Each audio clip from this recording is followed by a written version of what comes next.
السلام علیکم جمشید بھائی، میرے پاس ایک فیمیل تھی، اس نے 3 بچے دیے ہیں۔ ایک دوست تھا، اس کے پاس بھی فیمیل نے ایک بچہ دیا ہے پر مر گئی ہے۔ اب اس سے بچہ میں لے آیا ہوں، میں اپنی فیمیل کے بچوں کے ساتھ رکھتی ہے پر وہ اس کو مارتی ہے اور اس کی وجہ سے اپنے بچوں کو بھی مارتی ہے، تو اب کیا کیا؟ جی کبھی کبھی ایسا بہت سا رولا بن جاتا ہے کہ اگر ان کی ایج بالکل سیم ہو تو پھر تو بچہ اس میں مکس ہو جاتا ہے۔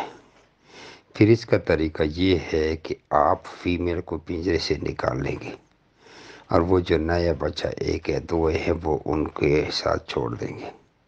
یہ ان ماداؤں کے لیے جو پرائے بچوں کو مارتی ہے اور پھر وہ اپنے بچوں کو بھی کھا لیتی، یاد رکھنا۔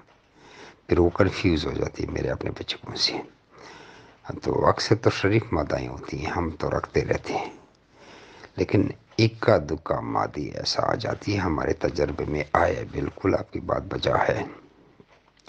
تو اس کو اگر لازمی ہی آپ نے دینا ہے تو پھر اس کا یہی حل ہے کہ آپ نے فیمیل کو ہٹا لینا ہے، پھر نئے بچے اس کے بچوں کے ساتھ رکھ دینے ہیں اور تقریباً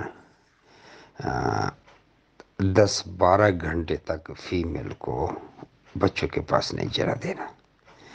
پہلے فیمیل کو پکڑ کے سب بچوں کا پیٹ بھروا لیں، جو پرانے بچے ہیں وہ بھی پی لیں، جو نئے بچے ایک ہے دو ہے تین ہے وہ بھی پی لیں۔ فیمیل کو فورس میں نہیں کروائیں بچوں سے۔ بچوں کا پیٹ بھر گیا، اب آپ کو ٹینشن نہیں ہے 10-12 گھنٹے تک اگر مادی بچوں کو دودھ نہ پلائے تو کوئی ٹینشن نہیں، کیونکہ ویسے بھی مادی جو ہے 12-12 گھنٹے کے واپس سے دودھ پلاتی ہے، 24 گھنٹوں میں 2 دفعہ پلاتی ہے۔ تو پھر جب فیمیل کو 8-10 یا 12 گھنٹے کے بعد آپ بچوں کے پاس چھوڑیں گے تو وہ ان سب کی سمیل ایک برابر ہو جائے گی، پھر تو کچھ چانس ہے۔ اگر ایسا آپ کے پاس کیس آ گئے کہ وہ مارتی، پھر تو اب آپ کے لیے گڑبڑی ہے۔ اب آپ نے پھر سب کو فورس میٹنگ کروانا ہے، مادہ کو پکڑ کر باقی بچے علیحدہ رکھیں گے۔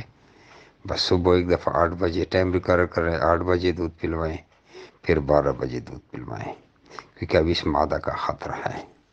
باقی اب دیکھ لیں، اپنے جگاڑوں سے بھی احتیاط ترتیب بنا لیں۔